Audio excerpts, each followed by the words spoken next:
সবই তো শুনলে বৈদ্য, এবার বলো এই পাচনের বিকল্প কোনো পাচন হবে কিনা। মহারাজ তো তোমার এই পাচন মুখে দিতে চাইছেন না। মহারাজ যে পাচন খাওয়া নিয়ে এমন শিশুসুলভ আচরণ করবেন সেটা তো আমি আগে বুঝতে পারিনি। ঠিক আছে গোপাল, তুমি বসো। হ্যাঁ, আমি দেখছি বিকল্প কিছু বানাতে পারি কিনা। আচ্ছা।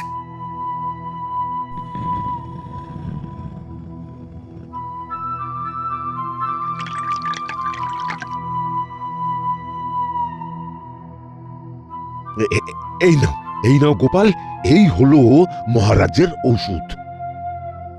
একেবারে মিষ্টি স্বাদের এই পাচন খেতে আশা করি মহারাজের কোনো অসুবিধে হবে না। আচ্ছা ঠিক আছে।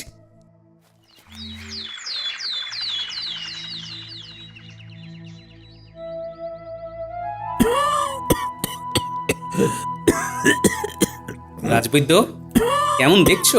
ওকে বেশ ভালোই ঠান্ডা লেগেছে, সারতে বেশ কিছুদিন সময় লাগবে। তাই নাকি? তা ভয়ের কিছু নেই তো? না, ভয়ের তেমন কিছু নেই, তবে ওনার একটু সেবা শুশ্রূষার প্রয়োজন আছে। শরীরটা ভীষণই দুর্বল। ও বাবা, এই মুহূর্তে তো রানীমাও ওনার বাবার বাড়ি গিয়েছেন। রানীমাকে খবরটা পাঠাতে হবে। আমি আমি আমি দেখছি কি করা যায়। গোপাল গোপাল, এখন মহারানীকে আমার এই অসুস্থতার খবরটা দিও না। মানে ঠিক আছে মহারাজ, আপনি যখন বলছেন তখন দেব না, কিন্তু আপনি এভাবে অসুস্থ, আপনার দেখাশোনার জন্য তো একজনকে দরকার মহারাজ। মহারাজ অসুস্থ, এই সুযোগটাকে কাজে লাগিয়ে রাজ্য রাজকোষ সমস্ত কিছু ধীরে ধীরে হাতিয়ে নিতে হবে।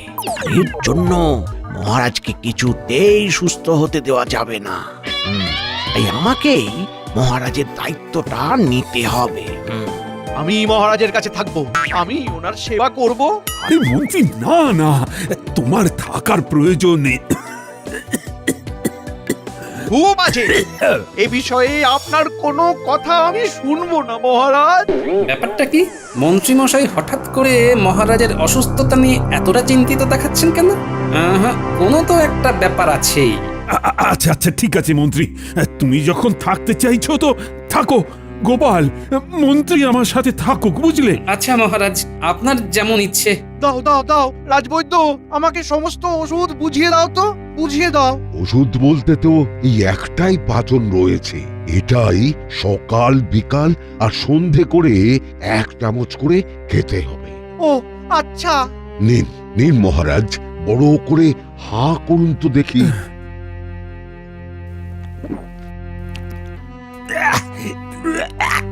ইস, কি তেতো!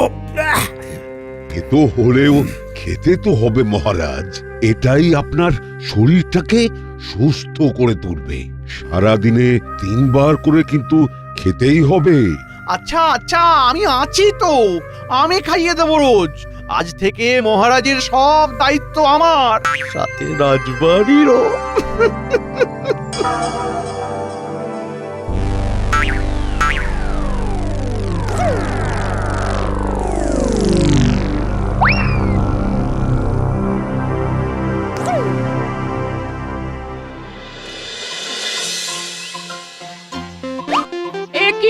তুমি আবার করে ওই কেচে তুলে রাখা মার দেওয়া ফুটকুমাটা পড়ছো কেন?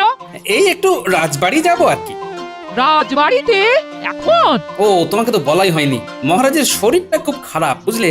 একেবারে দুর্বল হয়ে পড়েছেন। কি বলছো? সেটাই। ঠিক আছে, আমি আসছি, বুঝলে?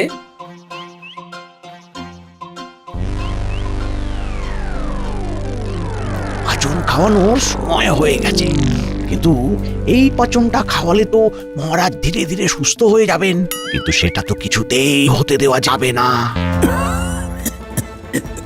কে? মন্ত্রী এলে নাকি?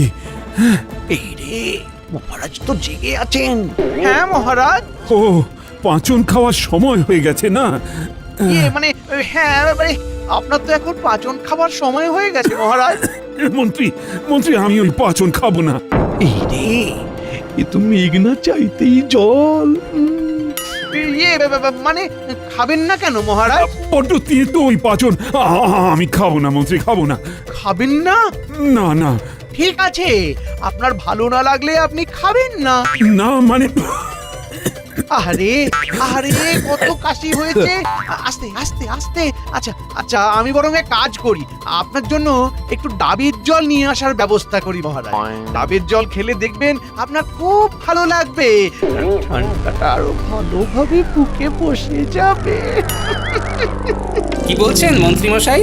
মহারাজের ঠান্ডা লেগেছে আর উনি এই ভর সন্ধ্যেবেলা ডাবের জল খাবেন? হ্যাঁ, ওটা আবার কোথা থেকে এসে হাজির হলো? আরে না না গোপাল, আসলে মানে মহারাজ রাজবৈদ্যের দেওয়া এই পাঁচনটা খেতে চাইছেন না। কি মহারাজ পাচন খেতে চাইছেন না? না গোপাল না, ওই পাচন আমি খেতে পারবো না, বড্ড তেতো। ও বলছি মহারাজ আর জেদ করবেন না, পাচনটা খেয়ে আপনাকে সুস্থ হতেই হবে মহারাজ। সুস্থ তো আমিও হতে চাই গোপাল, কিন্তু কিন্তু তেতো পাচন আমি খেতে পারবো না। আচ্ছা আচ্ছা ঠিক আছে, ওই পাচন আপনাকে খেতে হবে না, আমি দেখছি বৈদ্য মশাইয়ের সাথে কথা বলে যদি এই পাচনের বিকল্প পাচন কিছু পাওয়া যায়। সব পরিকল্পনায় জল ঢেলে দিল এই টেকো।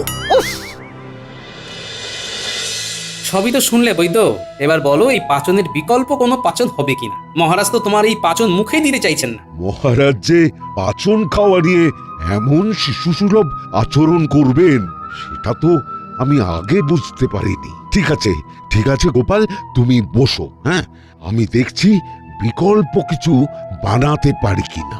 আচ্ছা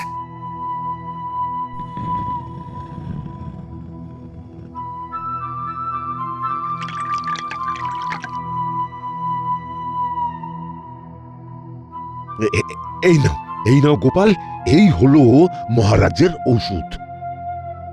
একেবারে মিষ্টি স্বাদের এই পাচন খেতে আশা করি মহারাজের কোনো অসুবিধে হবে না। আচ্ছা ঠিক আছে মহারাজ, নিন এইবার এই পাচনটা খেয়ে নিন। মানে চিন্তা নেই মহারাজ, এতে আর তিতকুটে ভাব নেই। নিন মহারাজ, বড় করে হা করুন দেখি।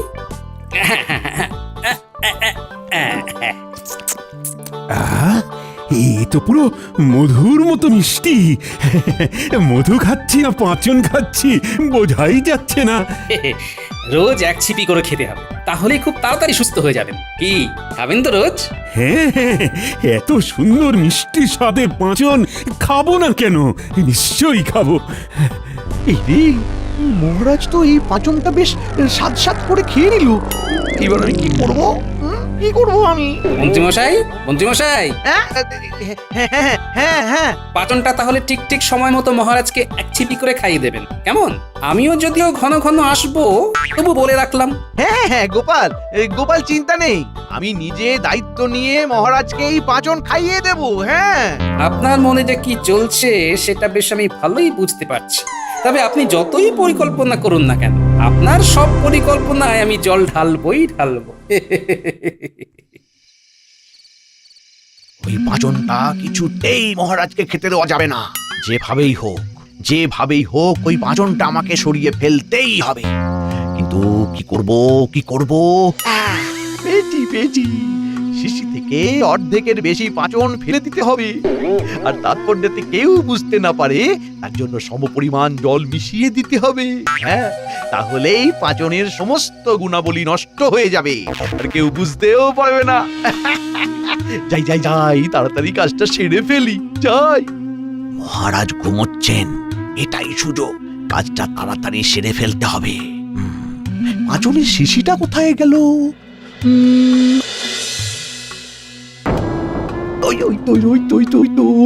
ওখানে। এইবার এই পাঁচনটা অর্ধেকের বেশি ফেলে দিতে হবে। কি সুন্দর গন্ধ শুনেই মনে হচ্ছে দারুণ খেতে হবে। একটু চেখে দেখি তো।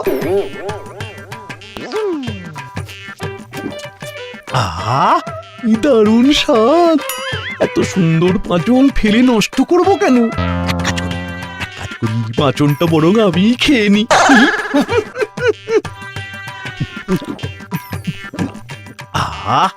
পাঁচন না তো যেন অমৃত।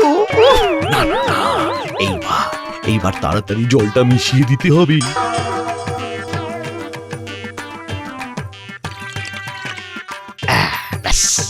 কাজ শেষ, এইবার মানে মানে কেটে পড়ি।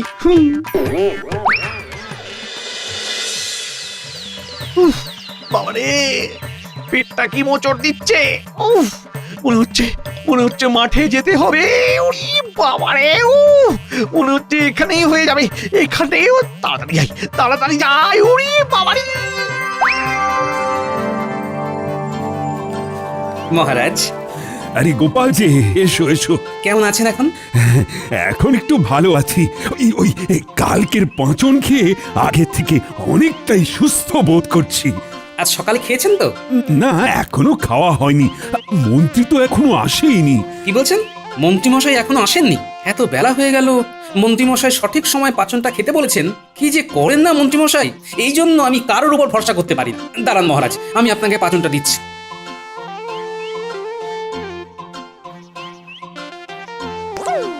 নিন মহারাজ, খেয়ে নিন। হুম হুম হুম। ভাগ্যেশ আমি এসেছিলাম, না হলে তো আজ সকালে আপনার পাচনটা খাওয়াই হতো না। কি হয়েছে মহারাজ? গোপাল, এ পাঁচনটা কেমন যেন পানসে লাগছে। পানসে লাগছে? কিন্তু কালকেই তো বললেন মধুর মতো মিষ্টি স্বাদ। হ্যাঁ, কাল তো তাই লাগলো, আজ একেবারে পানসে লাগছে।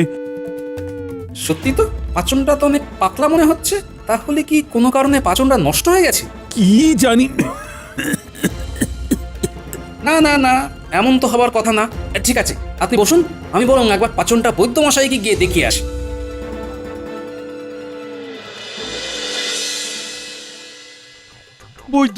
বৈদ্য, আমাকে কোনো একটা পাঁচন দাও। সকাল থেকে 6 বার মাঠে গেছি। উফ, এতটুকু সময়ের মধ্যে 6 বার হয়ে গেছে।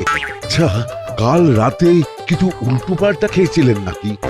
মানে আরে, লজ্জা পেয়ে লাভ নেই, বলে ফেলুন। আসলে মানে একটা পাঁচন খেয়েছিলাম, তারপর থেকেই পেটটা গুড়গুড় করতে শুরু করে। পাচন? হ্যাঁ, কোন পাচন খেয়েছেন? আরে পাঁচন খেয়েছি এইটুকু শুনলে তো এত কথার কি আছে? দাও তাড়াতাড়ি ওষুধ দাও। পেটের ভিতরটা মোচড় দিয়ে উঠছে। ওরে বাবাই, আমার মনে হয় যেতে হবে। ঠিক আছে, দাঁড়ান।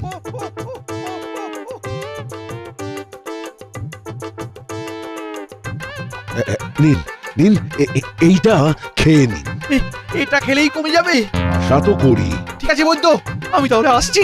আর না কমলে কিন্তু আবার আসতে হবে।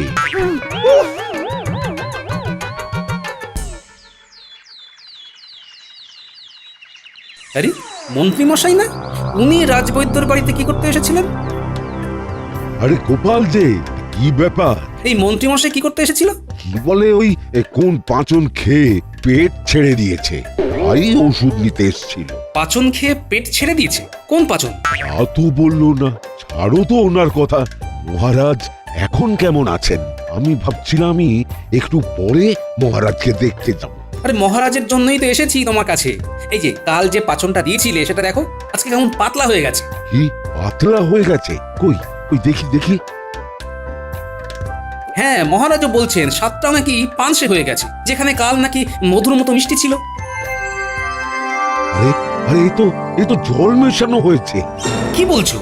হ্যাঁ, এই শিশি থেকে বেশ খানিকটা পাচন বের করে কেউ জল মিশিয়ে দিয়েছে। কিন্তু কে জল মিশাবে? সেটা তো আমি জানি না গোপাল। কেউ হয়তো চাইছে না যে মহারাজ সুস্থ হোক, তাই হয়তো ইচ্ছে করেই এই কাজ করেছে।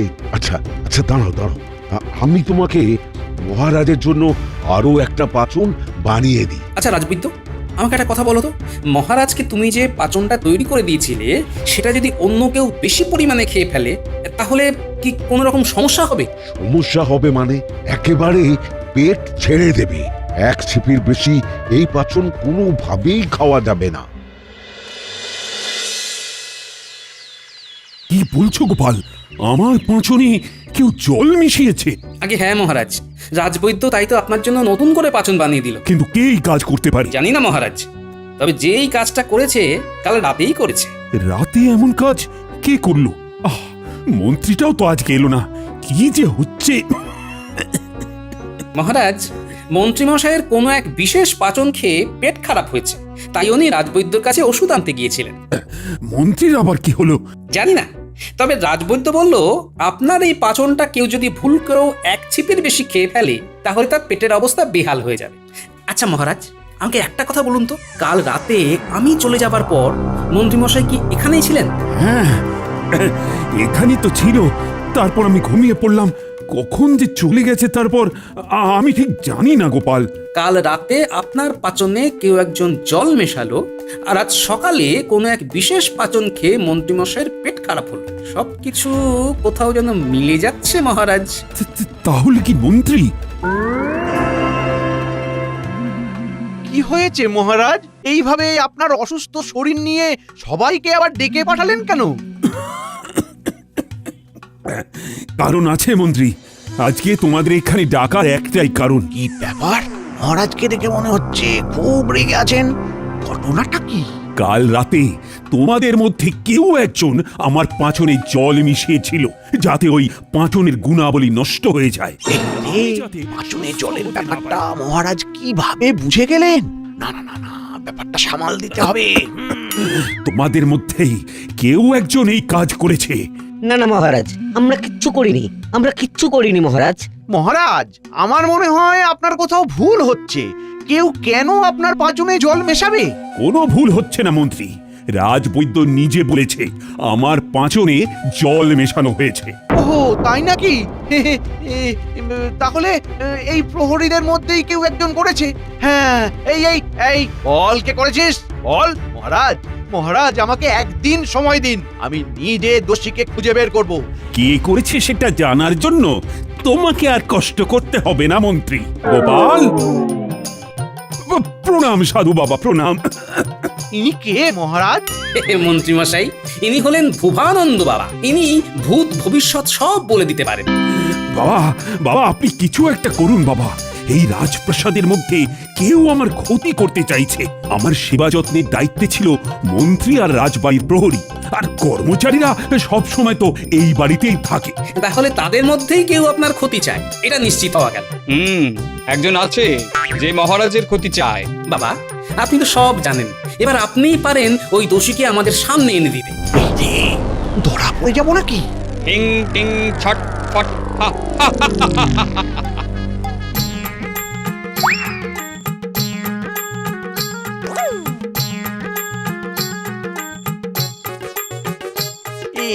এগুলো দিয়ে কি হবে? দাঁড়াও বৎস, এত উতলা হয়েও না। এর মধ্যে মন্ত্রপুত চাল আছে। এটা তোমরা আজ রাতে তোমাদের সাথে রাখবে। কাল সকালের মধ্যে একজন বাদে সবার চাল ধানে পরিণত হবে। আর বাকি রইল একজন, যে হলো এই কর্মকাণ্ডের আসল দোষী। তার কৌটোর চাল চালই থেকে যাবে। এর পরেই বোঝা যাবে আসল দোষীটি আসলে কে। ওহ, মন্ত্রীমশাইয়ের মুখটা একেবারে দেখার মতো। এইবার জমবে মজা। না না না না না, কিছুতেই ধরা পড়লে চলবে না। কিছু একটা তো করতে হবে, কিছু একটা করতেই হবে। সাধু বাবা তো বলেছিল যে দোষী তার চালটা চালই থাকবে, আর বাকিদের চালটা ধান হয়ে যাবে। আচ্ছা, আমি যদি নিজেই এই কৌটোর সব চাল বের করে তার জায়গায় ধান রেখে দিই, তাহলে তো আর ধরা পড়ার কোনো ব্যাপারই থাকবে না। হ্যাঁ, দারুণ উপায় পেয়েছি। এটাই করি, এটাই করি। কাল সবাই এই কৌটোটা নিজের কাছে রেখেছিলি তো? নিন নিন, এবার তাড়াতাড়ি সবার কৌটোগুলো খুলে দেখুন তো, তারপরই তো বোঝা যাবে আসল দোষী কে। দেখলেন তো মহারাজ, আমারটাতে ধান আছে। এই এই, সবাই ভালো করে দেখে নাও। গোপাল, তুমিও দেখে নাও, পরে আবার বলো না আমারটাতে চাল ছিল। তোমার কৌটো তুমি তোমার কাছে রাখো বৎস। এ কি, এইখানে তো সবার কৌটো থেকেই চাল বের হচ্ছে। তার মানে মহারাজ, মহারাজ এরা জোট বেঁধে কাজটা করেছে, বুঝলেন? কাজটা তো করলাম আমি, তাহলে ওদের কৌটো থেকে চাল বের হচ্ছে কেন? সে কি গোপাল, তোমার কৌটো থেকেও চাল বের হলো? তার মানে মহারাজ, মহারাজ সর্ষের মধ্যেই ভূত, বুঝলেন তো? আমরা কিচ্ছু করিনি মহারাজ। চুপ, একদম চুপ। মহারাজের পাচনে জল মিশিয়ে এখন বড় বড় কথা বলা হচ্ছে। মহারাজ, আমাকে আদেশ দিন, যে সব করাকে আমি এক্ষুনি গারদে পড়ছি। গারদে তো যাবে মন্ত্রী। মানে আমাকে বলছেন মহারাজ? হ্যাঁ হ্যাঁ, তোমাকে। আসল দোষী তো তুমি। তাই তো তুমি বারে সবার চাল চালই থেকে গেল, আর তোমারটা ধান হয়ে গেল। সাধু বাবা তো বলেছিলেন যে দোষী সে বাদে সবার চাল ধান হয়ে যাবে। সাধু বাবা বলল, আর আপনি নাচতে নাচতে আপনার কৌটোর সব চাল বের করে ধান রেখে দিলেন আর ভাবলেন আপনি বেঁচে গেলেন। ইয়ে মানে আর বাবা, উনি সাধু বাবা নন, আপনাকে ধরার জন্য এই সব ছিল আমার পরিকল্পনা। সাধু বাবা, এবার আসল রূপে ফিরে এসে তো দেখি। কি এটা তো পুটির বাবা। আপনি কি শুধু নিজেকেই চালাক মনে করেন আর আমরা ঘাসে মুখ দিয়ে চলি? হ্যাঁ, এই কেমন দিলাম? ছি, ছি মন্ত্রী ছি। আমি মানুষটা অসুস্থ, আর তারপরেও তুমি আমার সাথে এই কাজ করলে। আমাকে ক্ষমা করে দিন মহারাজ, আমি আসলে লোভে পড়ে পাঁচনটা খেয়ে ফেলেছিলাম। আমাকে ক্ষমা করে দিন, এমন ভুল আর হবে না মহারাজ, এমন ভুল আর হবে না। প্রতিবার তো তোমার একই নাটক, সবকিছু করার পর কান্নাকাটি করে ক্ষমা চাওয়া, আর আমিও তোমাকে ক্ষমা করে দিই, কিন্তু এইবার ওটি হবে না। তোমাকে একটা শাস্তি পেতে হবে, আর শাস্তিটা হলো এই মাসে যত প্রহরী আছে তাদের সবার বেতন তোমাকে দিতে হবে। এই কি বলছেন মহারাজ? আমি সাধারণ মন্ত্রী, আমি এত অর্থ কোথায় পাবো?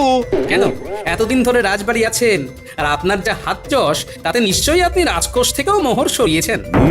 সেটাও ঠিক, যে আমার এত বড় ক্ষতি করতে চায় সে তো চুরিও করতে পারে। এই প্রহরী, এক্ষুনি গোনাগুনতি শুরু করো।